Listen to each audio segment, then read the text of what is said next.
All right, everybody.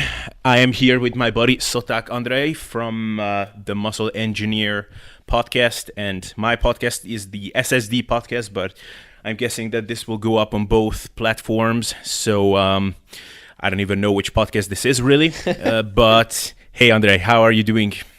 I'm I've been better. I would say I'm very good, but I'm not very good. So I am actually just recovering from a cold. It's not the coronavirus, but as far as I'm concerned, it actually could be. So who knows? These are very disturbing times indeed. Yeah. It is definitely a time that probably nobody who is listening to this podcast has ever experienced anything alike. I mean, there's many angles through which we can approach this whole topic, but I think that might be the first one to acknowledge that we had a pretty peaceful life up until now. We, for the most part, grew up in a fairly peaceful world. We didn't have wars, at least in the areas of the world where we live in. We didn't really have any kind of big epidemic in terms of disease. And I think this time that we are going through now is giving us an idea of how life must have been before for the previous generations who have gone through a lot of things like this. But yeah, it is definitely the most frustrating, and I don't even know the English phrase for this, but I just feel like not in control, like I'm not in control of things, which is very disempowering. So yeah, it's an interesting time to go through for sure. So hopefully we will be able to contribute something to this whole discussion that's going around on the internet about coronavirus. So I don't even know. Maybe let's start there, like where you're living, what's going on at the moment, how bad is this? I honestly think it hasn't even started. Like people right now are just starting to grasp the notion that this is actually serious. Like for the longest time, like I heard about this sometime back in January. And I was pretty concerned. I remember telling this to my mom, and she was like, "Well, why do you even care? Because it's in fucking China. Like we're not in China." And I was like, "Yeah, but there's things called airplanes and international flights and all that stuff." So I knew that eventually it will get here. Now I wasn't quite sure how serious this is going to be. So I think this is the starting point. Like it's 15th of March as of today. Starting from tomorrow, the Prime Minister or the whatever Johannes has declared a state of emergency. So we don't really know what that means. What we do know is that definitely nothing above 100 people is allowed. So no concerts or anything like that. Of course, football matches and stuff have been, without play or have been played for a while without any crowd or people in attendance. But everything pretty much has been cancelled. As of today, in stores, only 20 people are allowed inside at the same time. So that means that I haven't been to a big supermarket, so I don't know how bad that looks over there. But even in a relatively small store, people are basically waiting outside the door, and there's depending on the time of the day, smaller or larger queue going on. So it's quite an interesting phenomenon. Toilet paper, it's not as bad. Like I was able to buy, and there was plenty left. So I think it's a bigger problem in the US. Interestingly enough, we seem to have run short of flour and oil and sugar, which I don't know. I was joking that Romanians seem to have found a cure, some sort of kozonak or kolac based diet. Or cake for the English listeners, some cake-based diet. Apparently, they believe that will cure them or prevent the coronavirus. Otherwise, I can explain why they buy, flour and oil and sugar and stuff in such a huge amount. But who knows? So that's how it's been in the past few days. The really bad news is that gyms are closing. So like I said to you, starting tomorrow, our gym is closed as well. Other gyms have started closing maybe 3 days ago, 4 days ago, something like that. But even if we didn't close voluntarily, because this was voluntary, I would imagine that by the end of the week, the government would have forced us to close. I imagine that by the end of next week, everything will be closed. So Like, I honestly think that even as of today, leaving supermarkets and malls and stuff open, no supermarkets, I mean, these huge malls and restaurants and these, I don't even know what the term is. It's not a casino because this casino is bigger. I'm sure you have these places where people go and gamble. There's plenty of them. There's pretty much one in every 50 meters. Like, they are still open. People are still going there and smoking, and it's nothing's going on. So like I said, I think it hasn't even started. The bed hasn't even started yet. Yeah. So yeah, it is. The situation is very similar here, so I won't even go through everything in detail. The main thing, of course, is the gyms are closed here as well.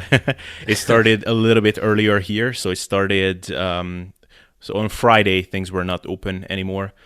But it is crazy to me how I'm surprised myself how late I started worrying. Like, even when I heard the news that the coronavirus popped up in Italy, still then I didn't even bat an eye, really. And then kind of just slowly started to dawn on me that, well, the European Union or Europe in general is basically one big country. So if it happens in Italy, it will happen here soon as well and everywhere. And it's really funny how, only now am I starting to kind of accept, or I'm coming to terms with the fact that it is really that bad. Because like anytime something like this happened earlier, like maybe there was, we had flus and some viruses that have, gone around before, or you read these scary things all the time, like, I don't know, the Third World War is starting, or whatever, this American Illuminati is planning on attacking the world, or this and that. And you read these things, and then you talk to someone who is researching these things, or some smart person is going to talk in the media, and they're going to kind of calm you down that, look, don't freak out, this is kind of bullshit. And for a long time, I was still kind of going up on news sites, waiting for that one piece of good news, like there are all these news sites, and I'm waiting for someone to say something that is encouraging. And it's just incredibly depressing to go up there every morning and see that things are just getting gradually worse and worse. And even now, like Carl Junot, fitness professional, I don't know, smart guy, I guess, was on my podcast before, and he just posted something that, I'm illustrating things on this chart, like how things are moving and how the coronavirus is spreading. And I was like reading, and I was waiting for that punchline of, it looks like things are slowing down or something. I was waiting for the positive ending, and the final sentence is, it's not looking good. It's like, fuck. And, like all of us, you and I have been talking about how incredibly irresponsible a lot of the fit pros are, for example, with their, how they downplayed this whole thing and they were making fun of it. And not even fit pros, like even Elon Musk tweeted that this whole coronavirus hysteria is dumb. And, when you read that, it's kind of reassuring that, okay, like, he is a pretty fucking smart guy. He knows what's going on in the world. If he says it, then that's good enough for me. It's almost like that was my mindset. And now, like, everybody is gradually admitting to the fact that, yeah, guys, this really is that bad. So, it is a dark period for sure. Yeah, I speaking of what you mentioned about people being, I don't know if sarcastic, or the boy who cried wolf. So basically they are referring to, or they're acting as if they are, the guys who were watching the boy cry wolf, and they are like, we have been told previously that, like you said yourself, that this isn't the first virus, and why are they panicking, and we have been through this and the swine flu and this and that, and people don't understand. I mean, Thursday and Friday I was at home because, like I said, I was having a bit of cold, so I spent pretty much both of the days just listening to stuff from reputable sources. I listened to the Joe Rogan number 1439, with Michael Osterholm, which probably many people have already listened to it by this point. I listened to it twice back to back. That's what really woke me up. Sam Harris did 2 episodes, number 190 and number 191 off the top of my head. So you can look both those episodes up, and you'll find some very good information. But yeah, so I have, as far as I know, like a good overview what the situation is, and like the response has been like aside from the idiots who were comparing it to obesity and pretty much don't understand what exponential growth curve looks like they are pretty much comparing a static syndrome, and as far as it's they are comparing a non-communicable disease with something that can spread. So that's dumb. But aside from that, like the actual virus, I've seen the responses go from, oh my goodness, this is the end of the world, which is not. It might be the end of the world as we know it, though, which who knows? Hopefully it isn't, but it might be for a while. But it went from that to, we have been through other viruses, and why is this different? And it's different because it's pretty much very contagious insofar it's not very it's not a very high severity, I think, or rather doesn't carry huge risk for most people.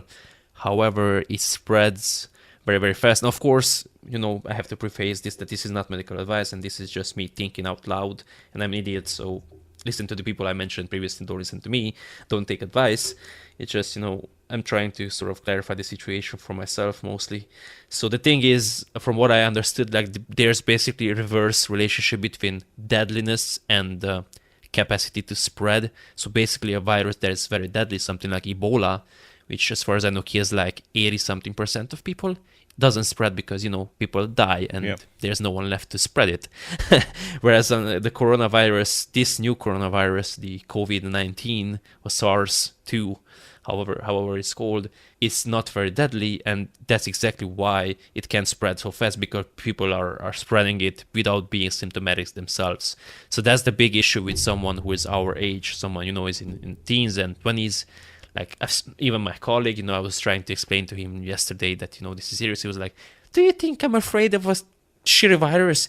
And I was like, "I know you're not, and you shouldn't be for yourself, but maybe your grandfather, who is like 90-something years old, maybe he won't be so lucky, like maybe he won't be so resilient." And that's the really irresponsible response I see in Romania, especially the youngsters. They pretty much go about their lives like nothing has happened, because they only understand that, okay, so how serious it is? Am I going to die? No? Sweet. I don't care. Yeah. Like pretty much that's the response from many people, and that's not the point. Like at this point, people are trying to, I'm sure many have seen it. There has been graph has been shared, with the flatten the curve or the flatten the curve concept, and how it would look if we didn't achieve that. So basically what they are trying to do is avoid or slow down spread, so the hospitals are not overwhelmed. And imagine, that's what I was trying to illustrate to people. Imagine, like they were saying, maybe 0.1% people will die, or whatever. Let's say 1%. Like there's 20 million people in Romania. 1% of that is 200,000. Even if 200,000 people necessitate, hospitalization is required for them, like hospitals are going to be overwhelmed, and the intensive care units, the stuff that will that happens regardless, car accidents and heart attacks and this and that won't stop. Or maybe car accidents will slow down because people are not really driving that much. Yeah. But you know what I mean, like. It's not like everything else will just stop and there will be only coronavirus. There will be everything that's been going on until now, plus a bunch of coronavirus patients. And that's the really worrying part, not to mention the people who are being stuck at home with children and stuff. So the economic situation, that's really what worries me, not necessarily the fact that I am going to get sick. Yeah, exactly. I mean, that's that was the one thing that was made clear from the get-go, that the real risk in this is not that you're gonna die. The real risk in this whole virus thing is that life is just gonna stop, and that's exactly what we are experiencing now.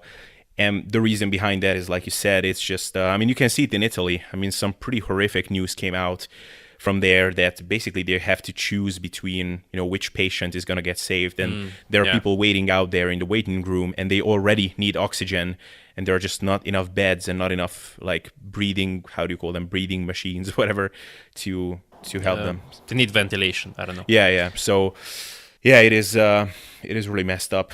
Yeah. I mean, yeah, it's interesting situation, because like I was discussing this before we started recording, that I'm pretty much worried about rent and stuff. I've seen people complain that, oh my goodness, what do you mean I have to stay home? What am I going to do? I'm going to be so bored. And meanwhile I'm like, where exactly am I going to stay if I don't get any income? Like this is a real situation. Like I don't know if I told you this or not, but in the village, where I grew up, there is someone who came home from Italy, and he is suspect. Like where how it is. Everyone who comes from Italy is suspect, and as far as I know, he hasn't been tested. I don't even know if he has been to a hospital or not. From as far as I've heard, he's just been going on and about his day. So there is a real possibility that the whole village will be locked down. So even if I wanted to leave, I couldn't get in. So yeah, I don't know. It's a weird situation. Yeah. So yeah, compared to that, obviously the fitness situation is a much smaller one, but still, us fitness people are very much impacted by it. Yeah, it is just I mean, the age-old cliche. It's such an old cliche that it's almost embarrassing to bring it up, but what you say about you don't appreciate things until they get taken away. And it's really funny, like now that we have this shitty situation and we don't know how long we are going to have it, these old memories are popping up into my head, which I didn't even think of them as something special so far. It was just like, whatever, just one out of a million memories in my head.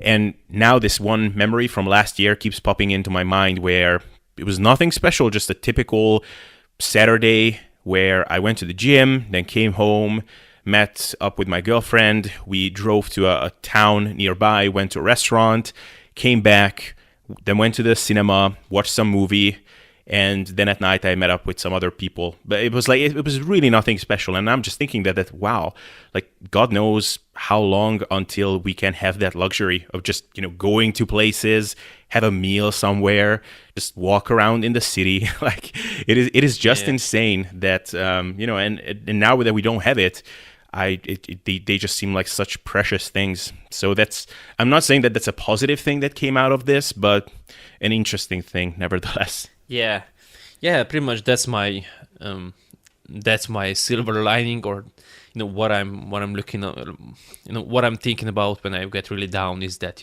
everything is going to be fine, and the upside of this whole situation is going to be that people will start appreciating their health more, first and foremost, because people who are healthier have fewer risks of getting into serious condition with this whole virus and some other viruses that might pop up in the future. Also, people who complain about, oh my God, I have to go to the gym. Oh, I don't want to go to the gym. Maybe this time around they will start appreciating the fact that they can even go. Like, I'm sure you said it, I said it many times, that, oh, well, you're not really, you're stop complaining about being hungry because you chose to diet, you chose to be food deprived. And right now there is a really serious concern for many people that yes, they indeed will have to be, so we'll have to go to bed hungry because perhaps they will have, they won't have enough money to buy food for a time. So that's a really, really different situation and a different perspective. So yeah, I just hope that everything will work out fine, and we will all come out better for it. Yeah. Well, amen to that. Okay, so go. Yeah. I just wanted to say that perhaps we should. This has been the idiots talking about the epidemiology of coronavirus. Yeah. Let's now talk about implementable stuff. So, first off, like, how long do you estimate this whole situation is going to last? So there is like the pie in the sky, like rosy imagination, which is like, I realize that that's not going to happen, but just the gym as a benchmark, because that's kind of symbolizes everything that is stopping in life right now. So I know that my gym is not going to open in 2 weeks, which is what's announced on the website. So I know that that's not going to happen. I guess something that would already be bad, but still pretty optimistic, is maybe something like 2 months. I know that it's not really true that the warm weather is just going to kill the virus. I know it's not how it's working. But I am hoping that it's maybe going to make things a little bit better. So maybe, in like 2 months, 2-3 months, when the weather will be nicer, maybe by then we will be past like the worst. So I'm expecting that maybe in a month, things will like hit rock bottom for most places. Yeah. and then after that it's still gonna be bad, but then like gradually like kind of improving. So maybe in 2-3 months it's gonna be like still not as it was before, but just like a livable way to be, you know. So that's kind of what I'm hoping for. And then like a very pessimistic is like in 6 months we will be like back to somewhat normal. That would be like a pretty bad scenario in my mind. Yeah, so that's pretty much what I had in mind as well. Like, you know, at first I was hearing, you know, these people, you know, the bro science basically equivalent of people were pretty much dismissing it altogether. Like, oh, nothing to worry about. I mean, the hot weather is going to destroy it for sure. I was like, oh yeah, sweet, that's cool. And then I listened to someone who's actually, you know, the Osterholm podcast, and he was like, well, we have no idea. Like we had the SARS, which was, I think, which propagated in colder weather, but then we had the MERS in 2007, whenever it was, which pretty much was fine in hot temperature. So pretty much it's anybody's guess what's going to happen. Yeah, and pretty much now we know that it's not going to get killed in the warm weather because we do have this virus popping up in pretty hot places as well. So oh, okay, that's lovely. Yeah, what I wanted to say that there is also this situation of, even if, let's say, it goes away in countries where, you know, where it's summer, in Australia it's going to be winter. So yeah, that's pretty much half the globe is. There is always one half of the population which can be there is pretty much open for attack. So so the best situation from what I heard is, you know, either sufficient number of us getting sick and getting over it and developing immunity, which I don't know if you heard, the UK is apparently trying to do that. Apparently they are trying to do the herd immunity theory. They want to apply it. So I don't know if this is accurate, if this is still going on, but I've heard that what they wanted to do is just, you know, let you know, less vulnerable populations get the disease. So, you know, youngsters and stuff and healthy people, let them get the disease, let them get over it and develop immunity. And so they can, you know, by the herd immunity phenomenon, or whatever the technical term is, they can also defend the less healthy or the more vulnerable people. Now, I don't know if that's going to happen. I don't know if that's even going to work. That's one situation. The other is, you know, us postponing it somehow until we develop a vaccine. But that's, I've heard, minimum 12 months, more likely 18 months. So that's going to be a long while. Are scientists that lame? It takes them that long? Fuck. Yeah, I mean, of course. I mean, Donald Trump said that it's nothing to worry about. And then he said that, you know, we are going to have a vaccine soon. And then I heard that some people, some experts said that Mr. Trump or President Trump, this is going to take a while. And he was like, speed it up. Come on, speed it up. Speed it up. Like, the ignorance of that guy is incredible. Yeah.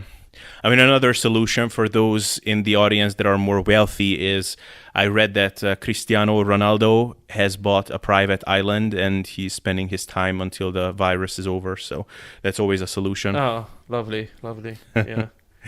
Or you can, if you have, I mean, if you really have that much money, you can just, you know, buy a gym and move to the gym and all your problems will be sorted out. So yeah, actually. Yeah. Yeah, but for the less fortunate ones, let's get into some, you know, actually applicable and real life solutions. So, Abel, what are you going to do in these, let's say, you know, 2 months or 3 months? How are you going to keep up with your health and fitness goals? Yeah. Well, I am actually one of those fortunate ones. So I bought my private island already. So oh, sweet. I might not be the best person to ask. And I actually recommend the same thing for other people. I mean, I know, you know, people complain that they don't have the money. I'm saying that it's all in your head and you can achieve a lot more if you just want it enough. So that's right. What I would say.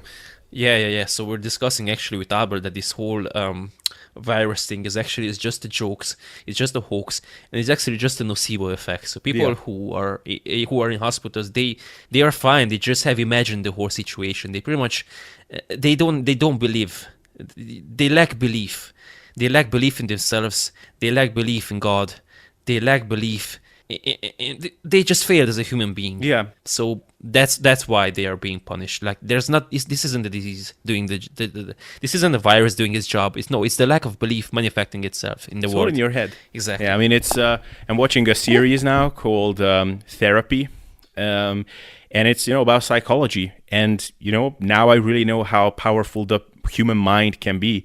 So for those who think that this cannot be produced by the human mind, I mean, people imagine all kinds of crazy things. I mean, people see flying saucers on the sky and whatever. Like, I think they are just imagining that they have these breathing problems. And it's like, okay, that's not funny. I'm going to get in trouble for this. Okay, so we were sarcastic, of course, and I don't have a private island. Yeah, so pretty much my plan for this period is...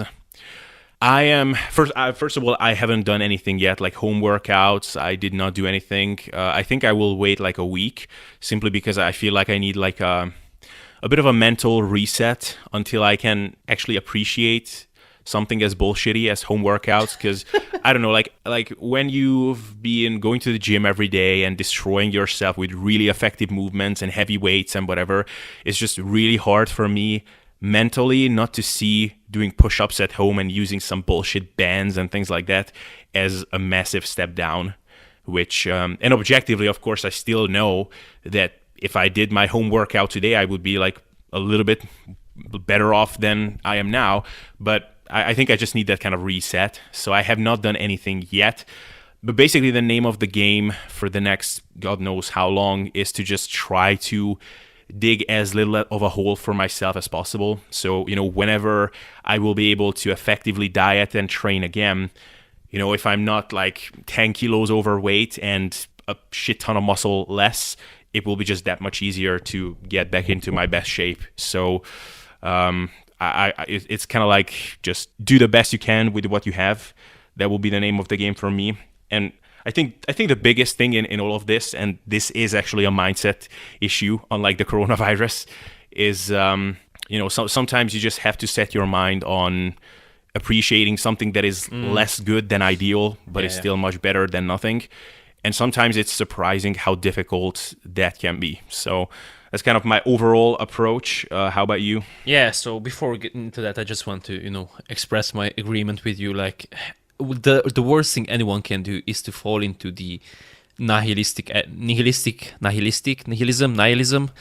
Yeah. So fall into that kind of attitude, like, oh well, if I can't train with proper weights in a proper gym, then I'm just going to do nothing. I'm going to binge watch Netflix, and I'm just going to get fat. Like, that's the worst attitude you can have. And I actually message my clients, like, okay, by the way, this is another thing that I heard, and I find it a bit cringy. Like, I don't know, I heard some personal trainer aimed or a podcast and articles that, solutions you can do as a personal trainer. For example, offer to go to their homes, invite them into your home, do workouts together, record yourself on a webcam or, FaceTime and watch them and offer them instructions through a webcam while they do their workouts at home. Like, I was like, maybe there is like literally one person who would go into that, but like my clients for sure, like most of them, if they would have had the inclination to do anything at home, they wouldn't have come to the gym, first of all. And second of all, like, imagine me going, like, me sitting in front of a screen and my client going to their kitchen, and I would be like, okay, so what can we lift? So let's see. You have a glass, you have a jar there. How heavy is that? Not heavy enough. Let's see. You have a chair. Okay. You have a sofa. Okay. There's your dog. How heavy is your dog? Sweet. We are going to do goblet squats with your dog. Like, seriously. Like, I understand the intent, but what I said pretty much to everyone is, listen, it is what it is. The gym is closed. Unfortunately, we will have to, of course, the gym sessions we are going to do them after the gym has been reopened. What I urge you and ask you to do is try to, remain active. If you wish to do some sort of workouts at home, please message me and I will be more than happy to assist you in any way I can. If not, try remaining active, try going for walks and stuff, and most importantly, watch your diet, because, even if you can't really exercise the way you used to, at least you can make sure that your diet doesn't, go to hell as well, and your physique doesn't backslide completely. And I actually had a couple of people who are, just pretty much have to lose fat, and they are pretty much beginners anyway. listen, you can still make plenty of progress. Like even if you lose a bit of muscle, if you're 110 kilos, I don't care if you lose a couple of kilos of muscle. Seriously, you will be much better off at 100 kilos, even if you lost a kilo or two of extra muscle mass, than if you abandon your diet and you ended up 120 kilos 2 months from now. So yeah, it is, and it's and for people like us who, because for us the biggest thing is that we invested so much into this that sometimes even a week can seem like a long time to, like if sometimes even a day. It's like I plan my workout today, I cannot go, in normal everyday life, I would get not like super frustrated, but it's kind of a bummer. If I cannot train for a week, I mean, that's like, oof, that was really tough, But if it's like really an unforeseeable amount of time until you cannot train properly, that's really the feelings of, wow, I invested so much into this, and now I just have to sit and watch that going away. That's really daunting. But yeah, the sooner you can, and I'm saying this to myself because I will need this mindset going forward, but the sooner you can kind of accept and not ponder about what could be or how things were, but just accept what's happening now and take that as a baseline and look to make things better given your constraints at the moment, the easier it's going to be. And, like, eventually we will have been through this, or we will have gotten through this, and at that point you will be just so much more glad that you did something. And of course there is always the stupid appeal every once in a while. Even now sometimes I catch myself having these thoughts creeping in which are really silly, that like the epic down transformation and then the epic transformation. So like, okay, now I'm like really not gonna give a shit, but then when I can finally train, then it's gonna be the most epic transformation ever, and then like crazy strict, I won't eat anything except like 150 grams of protein, and I'm gonna train my ass off, and woo, but it's stupid. yeah, no, don't do that. Definitely not.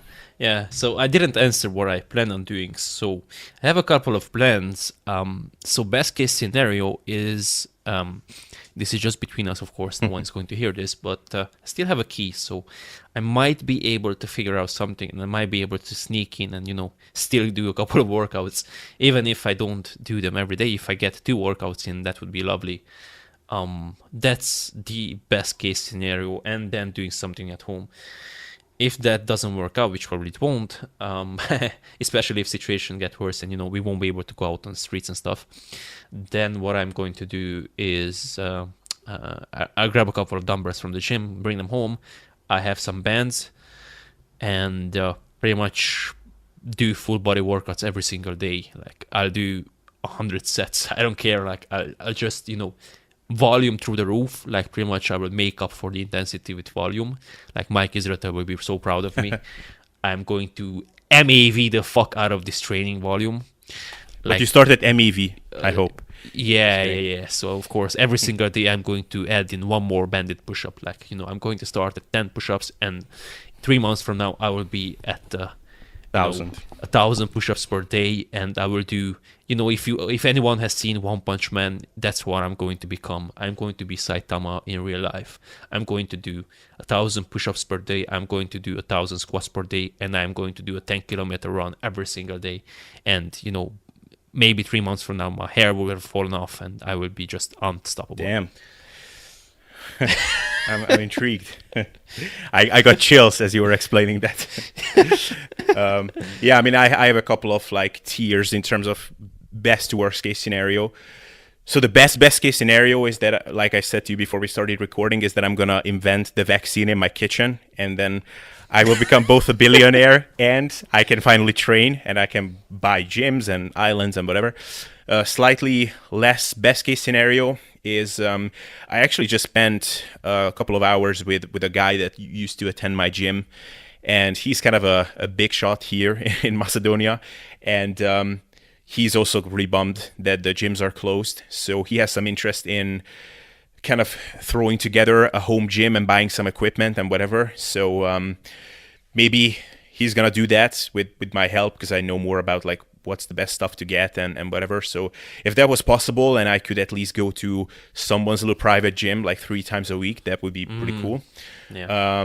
since I'm kind of preparing that even if we are going to do that, then maybe shit is going to really hit the fan here and there will be a complete lockdown.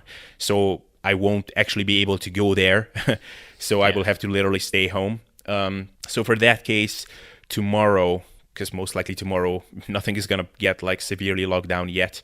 I'm going to buy one of these pull-up bars that you can kind of clip onto your door frames. So, you don't have to screw them in. You can just kind of put them up. So I will try out if I can make that work. I'm going to buy I have some resistance bands, but I will buy some stronger ones. And then I think the only thing that I should invest into is just some heavier dumbbells, because the real challenge, really, if you have a pull-up bar and nothing else, you can pretty much train your upper body, not ideally, but pretty damn effectively. Maybe a suspension device, that's the other thing, because those are actually surprisingly cheap. So with that, honestly, like you said, you can always do more push-ups. And it's, if it's really that easy that you can just bang out like 50 reps and it's not even slightly difficult, you can just take a backpack and throw in a whole bunch of heavy shit that you find at home, and you can do weighted push-ups, you can do like dips, and if you have a pull-up bar, then that's going to cover your lats, your rear delts, biceps. Yeah, so your upper body is not really a problem, the lower body is the big challenge at home.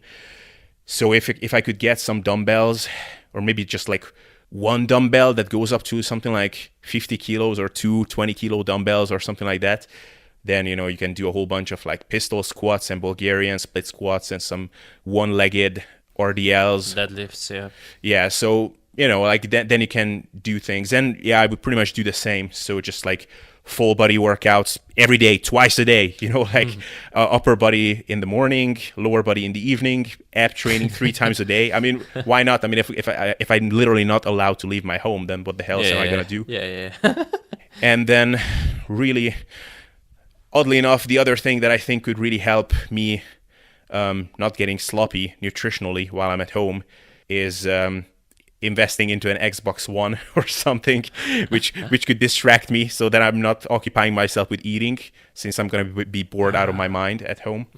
But I'm probably not going to do that. I have an old Xbox 360, but I only have one game, and I cannot buy old FIFA or old Xbox games here, and I just have this one FIFA game. But anyway, so yeah, that's pretty much my plans, just trying to get some basic equipment so I can do some basic home workouts, and it would be really, really fucking good if things were not locked down completely, so I could go for some walks and stuff, because then, negative, kind of pessimistic, but I think realistic projection is that in 2-3 months, I will have a little bit less muscle and about the same amount of body fat, and that's really not that bad of a starting spot to, get going again with proper workouts and diet. Yeah, so diet-wise, I actually do plan on, like I said to you initially, I do plan on trying to stay in a deficit, mainly because, one, eating less costs less money, surprisingly enough. And I know, right? One weird trick to save money: eat less. Shocking. Yeah. So yeah, that's one thing, and also, I really said I wanted to get into good shape this summer, but it seems like the universe is against me. There was this picture on the gains, I'm sure you've seen it, that I start getting a hint of an abs, and and the end of the world is coming. Seriously, what is wrong with with the universe? Why is it against me? I decide for once to actually get lean out, and we get viruses and shit. But I'm not going to let it distract me. So I really do plan on working out as seriously as I can, because I don't just want to downsize and become smaller and weaker. I genuinely want to be leaner, and even if I lose a bit of a muscle, it's not going to be the end of the world. But yeah, I would really like to, drop down maybe another 10 pounds or 4 or 5 kilos. That would be lovely. So I imagine that if I get down to, I don't know, maybe of course everyone is 15%, we know that. Yeah. But let's suppose that I am at 15%, plus or minus a couple of percent, mostly plus, but it's not minus. But if I drop down maybe 3% body fat, something like that, maybe 4, that's what, 4 kilos, let's say, with a bit of water and stuff. I shouldn't really lose muscle mass if I train, especially if I do manage to, get some dumbbells and bands and stuff.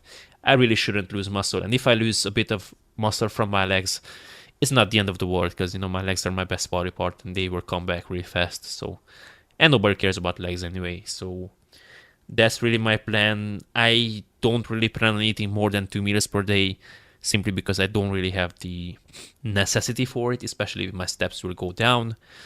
The upside is I will be able to sleep a whole lot. So I plan on sleeping 9+ hours every single night. So okay, so that's another upside for people, or something positive they can look at. Now is the time to catch up on sleep. Like, really, you have no excuse for not sleeping 8+ hours every single night. Like, if you are at home and you stay up all night watching movies and then you complain, like, it's your fault. Like, I'm sorry. So I will have to add this on to my clients. This is, by the way, it's a good reminder. Focus on your diet and also make sure to nail your sleep. And those two will take care of a lot of problems you might face into the future. Yeah. That's a good point. I mean, ideally, I would sleep like 16 hours a day, because then this whole thing passes a bit faster. Yeah.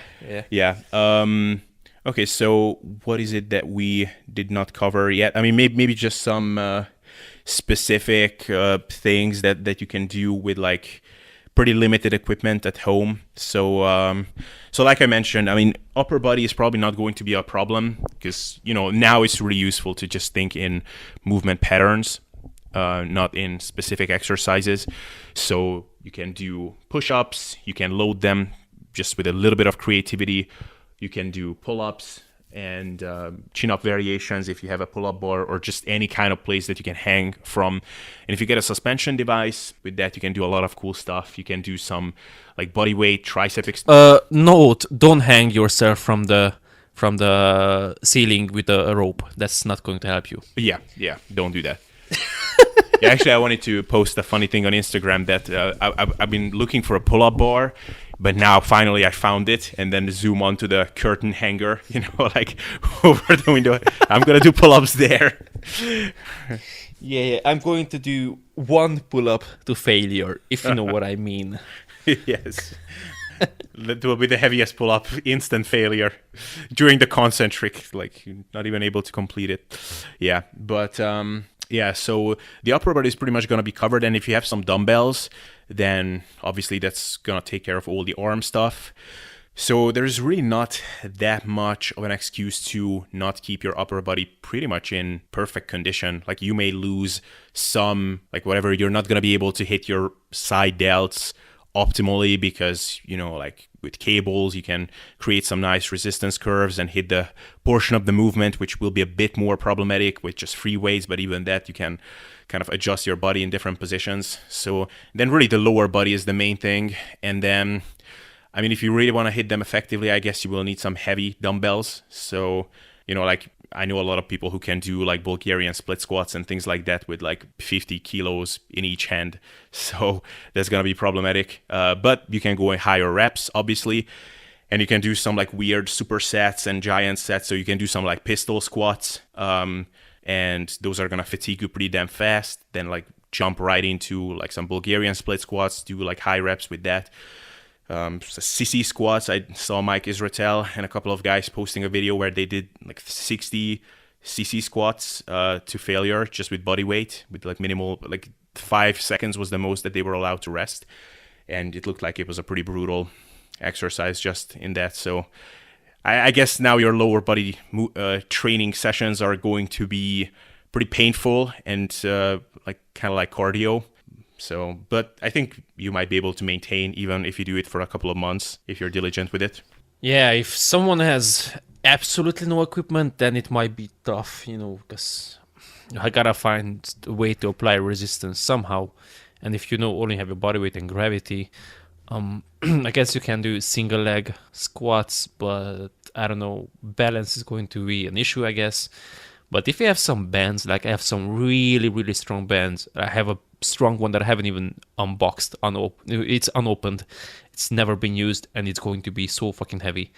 And I don't have a video right now, but what I'm going to do basically is, step on it and then load, put it in a front rack position. So and then it's really, really stretched out at the top. And if it's really heavy, then it's fucking hard. And I would imagine that doing, goblet squats or whatever, squats with like that, it's going to be really, really hard. So if I do really, really slow tempo, of course, at the bottom it's going to be easy because, the band is less extended, but at the top it's going to be hard. Then I can, sit down and try to do some sort of leg extensions. I don't know how, but I'm going to figure it out. Of course, you can apply the same thing, step on the band, hook it, or, loop it around your neck. Not like as if you try to kill yourself, but you know what I mean. It's really tough to explain without visual, but I think people will understand.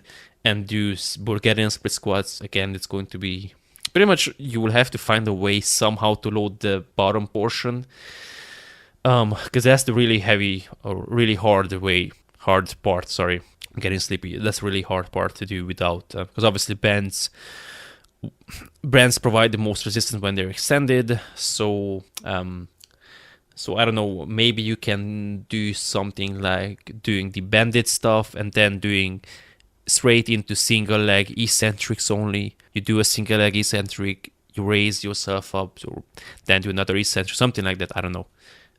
You can figure it out. And like I said, if you do a whole bunch, like if you do 50 rep sets, or you do a 30 to 50 rep set, and then you do like 20 sets every single day, I don't know, I think you will be able to maintain at least. Because I guess this will be the time when we actually find out, because we like to cite research that, while maintaining is so easy. Well, I guess let's just find out how easy it is. Yeah.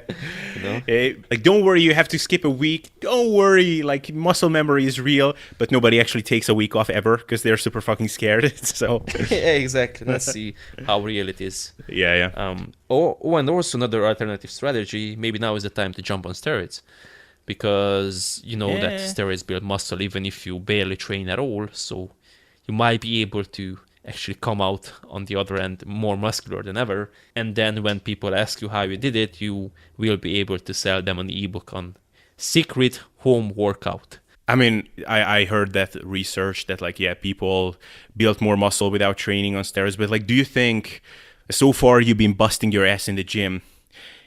Naturally, obviously, if now you got on a steroid cycle for the next 2 months, do you think you would like gain muscle or at least maintain everything without doing anything, just sitting on the couch? Like, what do you think? Yeah, so I actually became I thought you were going to joke, but from what I gather, you're actually serious about the question. Yeah. Okay, so I actually Jordan Drummond posted this Bayesian research from 96, the 600 milligram study, and I used to cite it as well, but now that I'm a bit more keen or aware of PEDs and stuff, I actually mentioned this to Jordan that I'm really skeptical of the results, simply because they measured it via DEXA, and people gain weight. And as you know, if you gain weight simply by doing anything, like you don't do nothing, just gain weight, some amount is going to be lean body mass. So if people took testosterone and their body weight went up, testosterone drives water retention up. So I'm not really surprised that they also gain lean body mass. It could have been simply water weight, and DEXA doesn't differentiate between muscle and water. So, to answer your question, I don't know. I would be skeptical if I did nothing. Now, if I started taking like Trembolone and stuff, and I did the workout I mentioned, I am very confident that I would not get smaller. But yeah, just doing nothing, I will probably lose muscle, but who knows? I don't know. Yeah. So yeah, and also, like, there are, like, I will be curious, like, what kinds of shit I will be able to come up with, because like, we get really comfortable in the gym because everything is kind of custom made for that specific use. But I mean, I don't know, like, I'm just looking around, like, I have really heavy ass objects around me. Like, I have a big fucking couch that I'm sitting on. Like, I don't know, but maybe there's a way to, like, use that for some purpose. Like, squats. Like, somehow strap it onto me, like, on my back. And maybe I can, like, lie under my bed and do leg presses, press the bed up. Yeah. But actually, that might actually work. I don't know. Yeah, one last thing. Maybe the audience wants to hear this. moms and parents on social media. It's just amazing.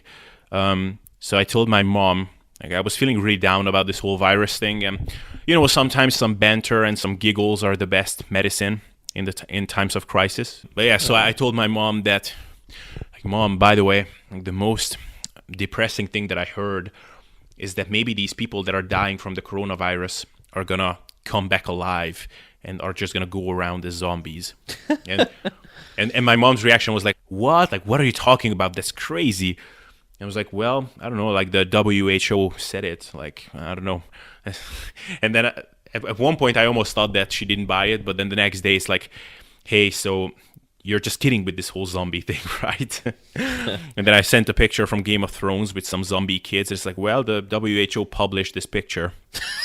And then eventually I told her that I was kidding, and then she said, like, Jesus Christ, I wanted to call your girlfriend whether you went insane.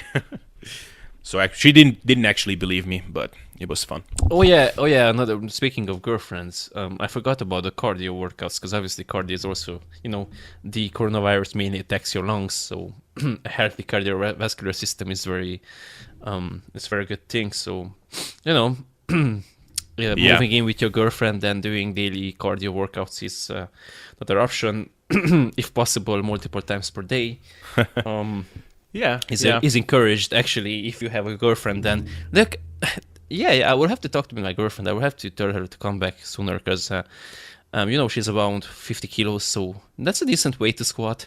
I can just squat her, I can do hip thrust with her. I can do the Brett Contreras home workout. Yeah, I mean that's actually pretty serious as well. Like, if you have a partner to assist you, you can, like, my girlfriend is a bit heavier. She is about 75 kilos. She? I'm always doing that. It's terrible. I'm always mixing up the genders. Terrible. So she's around 75 kilos, and so actually she would be pretty good for a squat workout if she can get on my back somehow. She's a bit too heavy to hold her in a front rack position, or but I mean, you can do bench presses and stuff, so yeah. Like, imagine how the discussion would go, honey. You know what I've been thinking? What? I would like to try out some new things. What do you have in mind? Want me to show you? And you start bench pressing her. Yeah, that was my goal. Like, when we got together, my goal was to get so strong in the overhead press that I could press her over my head. That was my motivating goal for a while. And then I always just ended up stopping the overhead pressing in the gym. But anyway. Yeah, so another idea is to progressively overload your girlfriend. So basically what you can do is take your current girlfriend, do a couple of workouts, then dump her, find a heavier girl, and so on and so forth. So by June, you should be dating 400-pound women. Yeah. So. Or you can just make your current girlfriend heavier by... Yeah, that's another idea. Your girlfriend goes on a bulking diet, and then by the end, you can squat some impressive weights. Whatever food I'm not eating, I'm giving to her. So so I'm 88 kilos. She's 50 something. By the time June comes around, I will be 80. She will be 70. So yeah. No, but actually, like, just another creative idea. Then soon we're gonna wrap this up, because it's pretty late. Like, what is it? It's like 9 p.m. there. Almost 9, yeah. Yeah. So, like, for example, I have a luggage that I'm just looking at right now. Just freaking go outside and collect some bricks and put your luggage full of bricks, and you will have a pretty freaking heavy, big and a bit bulky, but heavy dumbbell, essentially, that you can use for these, like, split squats or whatever. So it's always a thing. Yeah, so, like, jokes aside, but I said for a long time that I want to build a home gym.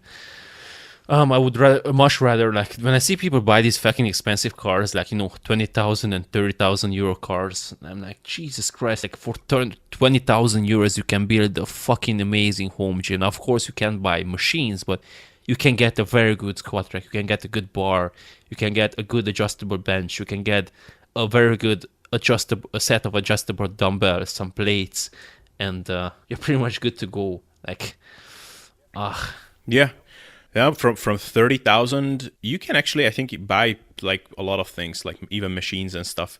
I did the math to build, like, a pretty kick-ass home gym. It came out something like $23,000 or something. Yeah, I mean, Which, Larry like, Doyle, for is- example, got a bunch of old Cybex stuff for pretty much next to nothing. But yeah, that's a silly offer. A bit pretty much an offer that he couldn't refuse, and it's not realistic to get something so cheap. So yeah, but if you're lucky, yeah, you can definitely, especially if you live in this place like he's in Ireland. You know, if you're in the UK or Ireland, something like that. But I mean, Romania. I mean, if I had to pay for shipping, it's not worth it. Like for example, we got some stuff, and we paid. How much did we pay? I think it was 400 euros for 2 pieces of leg extensions lacquer, and 500 euros was the shipping, I think, or pounds, 500 Wow. pounds, something like that. So the shipping was much more than, I know for sure that shipping was more expensive than the equipment itself. And still it came more, it was cheaper than buying it from here, obviously. Okay, anything else we missed? Like, I don't know, maybe should we touch on food sources and what we are planning on eating? Or is this more so common sense? Yeah, I mean, that's one thing that I did not have the mental strength to commit to start buying like freaking dry pasta and bags of rice and whatever. It was just like a step too far to me. Like that's really the end of the world for me. Like when I'm stocking up on freaking rice, like I've never done that in my life. So Yeah. but yeah, I mean, I guess it's kind of common sense. Just like if you can see the writing on the wall that things are gonna get like locked down and you won't be able to go to the store and buy good nutritious stuff on a regular basis, just start stocking up on non-perishable things that will last you for a while. You know what's the really good part? Like protein powder seems to be pretty expensive, cheap. I mean, sorry, inexpensive. Insofar as I've seen some sales. Actually, I have a 5 kilo bag of, like I was kidding yesterday, but not really. Like I was joking that I have a 5 kilo bag of protein powder, milk protein unflavored. I bought a bunch of cocoa and a bunch of sweetener. I have tap water, so if shit hits the fan, I can just live off of protein sludge, and stuff like that. And I have some rice cakes, and I bought some instant noodles, so I'll be good. Oh damn, man.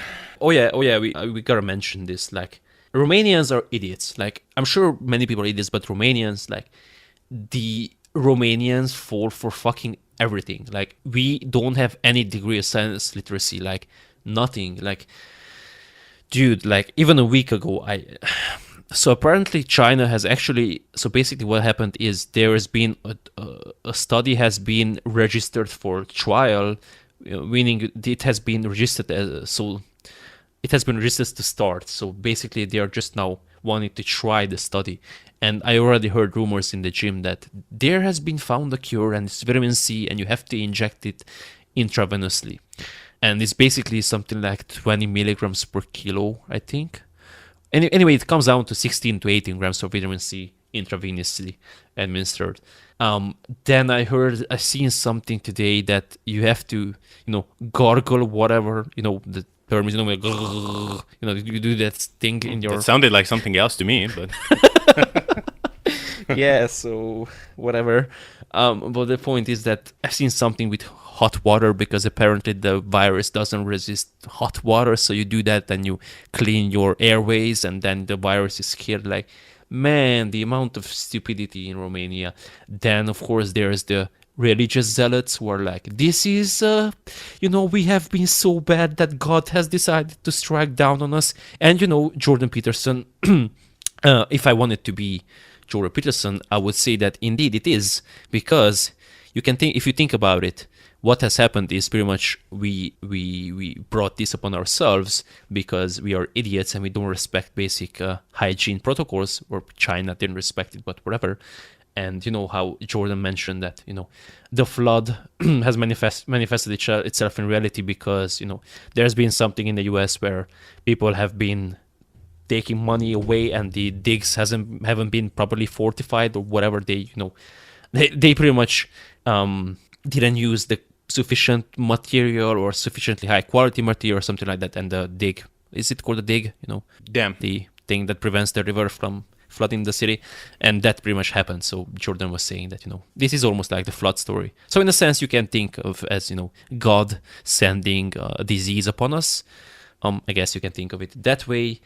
And then there is the whole conspiracy thinkers who are either saying that this is nothing but hoax and this actually doesn't exist, and this is just a way for, I don't know, some secret society to overtake the world and collapse the economic society, the economy, and society. Then there's the anti-vaxxers who say that this is just a way for the government to make, or the big pharma to make money from vaccines, which is again funny because I've seen some photos which I wanted to reshare, but I didn't. You see that's what happens when there is a disease and we don't have a vaccine for it. But of course, the anti-vaxxers turn the story upside down, outside in, whatever. You get the idea. Yeah, but I mean, stupidity is really far-reaching, and I didn't want to mention this in the beginning, but all the people that were downplaying it for a long time, and a lot of those people are in our fitness industry. Some of them, are otherwise super smart people, and 100,000+ people following them, and I can understand their sentiment in the beginning, downplaying it. It's just like another flu. The flu kills so many people. And the more ridiculous comments like, why are we so worried about this coronavirus? Like, obesity and diabetes are killing so many people. And I mean, I don't even think that I should be responding to those claims, because I think they're so silly that anybody listening to this can come up with a reason by themselves intuitively why these arguments are stupid. But so yeah, there is a whole lot of idiotic comments going on, idiocy, idiots, morons going around. So pretty much every situation you can imagine, it has been speculated and used as a justification. Yeah, and I don't know, and the arguments where I think Greg Knuckles posted about this, that obesity kills a lot of people. Like, why aren't we talking about that? It's like, can't you imagine that there are two things in the world that are bad, and they are equally shit, or not equally shit, but both of them are really, really bad on their own right, and you don't have to compare the two? I mean, it's like a really nasty analogy here would be like during the times of the Holocaust, for example. If someone said at the time, like, why are people freaking out about people being taken away to these concentration camps? It's like, people are dying from cancer and this and that every day. It's like, well, yeah, and that's really, really bad. And this other thing is really, really bad as well. So I don't even understand. And yeah, luckily, I think a lot of those people now just are forced to be quiet, because it is just blatantly obvious. Because you might think whatever you want, but you can see that the life is stopping around you. So yeah, well, technically it is just another flu. The difference is we have a vaccine because the flu has been around for so long. And even if it's not a perfect one, it still works. So it's like going back in time to the first time the flu appeared, and watch how many people killed that time around. And think about it, that was back when there was no international flights and stuff. So, it's just the flu. Tell that to people who die. Like, it's just the flu. Sweet. Yeah. The only very last thing, I don't want to keep you up, but I think if we would be reminiscent to not touch on this, is kind of what are our plans in terms of putting out content and things like that for the upcoming time period. Because, like, I kind of stopped with fitness videos and stuff for now, because I just feel weird about putting out something so trivial as that, like talking about getting a six-pack, or this is how you get more muscular, when first of all, for a lot of people, it's not even like practical. It's like talking about how to ride a private jet or something. It's like, well, I cannot go to the gym, so how? I just saw Renaissance Periodization put out a video like the scientific leg hypertrophy day, and like, this is how you leg press and whatever. It's like, well, that is not happening for a lot of people, so it's time to make home workout videos. Yeah, the gyms are still open in the US. Give them another week, maybe. Well, one of my buddies, Dave McConey, was on the podcast a few times, just posted the Instagram story that the gyms in his area at least have been closed now for the next month at least. That's what I'm saying. Give them another week, and it's going to be closed over there too. Yeah. So I don't know, what are your plans? Like, do you plan on putting out some specialized content appropriate for this period, or what do you think? Yeah, like I said, I agree with you. I would feel a bit of a hypocrite to talk about, like, pretty much all of my stories, if you've seen, it's either what I do, what I eat, or it's coronavirus related. Like, anything else, what am I supposed to do? Like, latest science on how to optimize your muscle protein synthesis when people are worried about making an income. Like, I just feel like a hypocrite. So of course we can, and everyone is doing this, we can offer home workout plans, talk about, give nutrition suggestions on how to eat or how to maintain your diet or whatever. But this is one of those, like I said, it's pretty much obvious. Like, what am I supposed to eat if I can't go outside? Well, anything that has a long shelf life. Yeah. Okay, stuff like that. So I was thinking about doing more podcast episodes, but again, I just feel like a hypocrite if I, start. I think I will still release the episodes I have pre-recorded because I have time to edit them. But as far as recording new episodes, I don't know. I should because now would be the time, because of course a lot of people are home, so they have the time. But I just don't really have the mood for it, especially with the uncertainty that's going around. So I don't know. Maybe I'll ask people, to suggest some topics they are interested in and do that on Instagram or something like that. I do want to read. I have a couple of books to read. I want to finish Arnold's book, the Total Recall book. I want to read 12 Rules for Life because I haven't read it. I have a couple of books to read. I have Man's Search for Meaning, which I think would be a nice... You cannot be a personal development influencer until you read that book, I heard. Yeah. Apparently it's a very good one and should be very timely given our current circumstance. So I think I will just try to not lose my physique as much as possible. Try to make some improvements as far as I can. Read, maybe do some content here and there, and other than that, I don't know. Just try not to freak out. Yeah.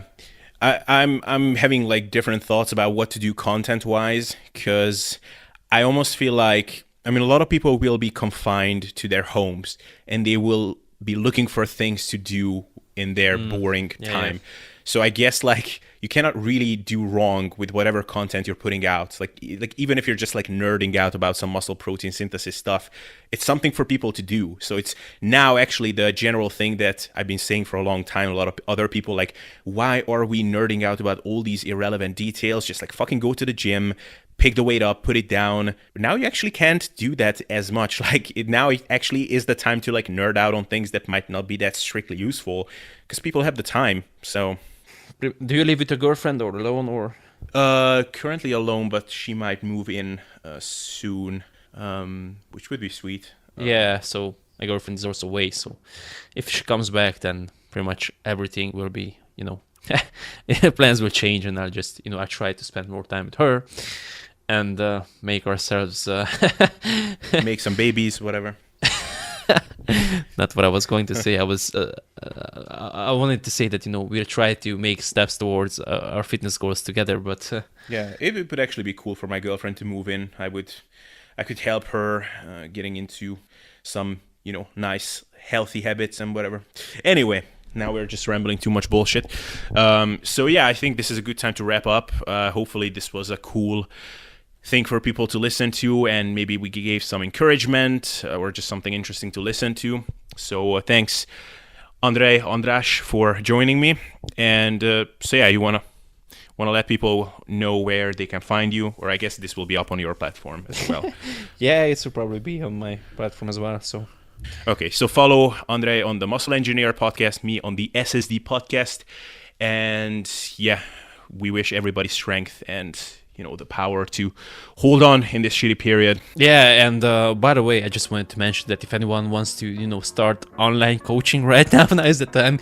We will be giving coronavirus discounts. So if you want to move forward with your health and fitness goals from the comfort of your home, hit us up. Yeah, I mean, really, like, I'm not gonna push coaching much in this period, but if you want some help with your home workouts and whatever, and eating, then sure, we are here. We are the Fit Pros.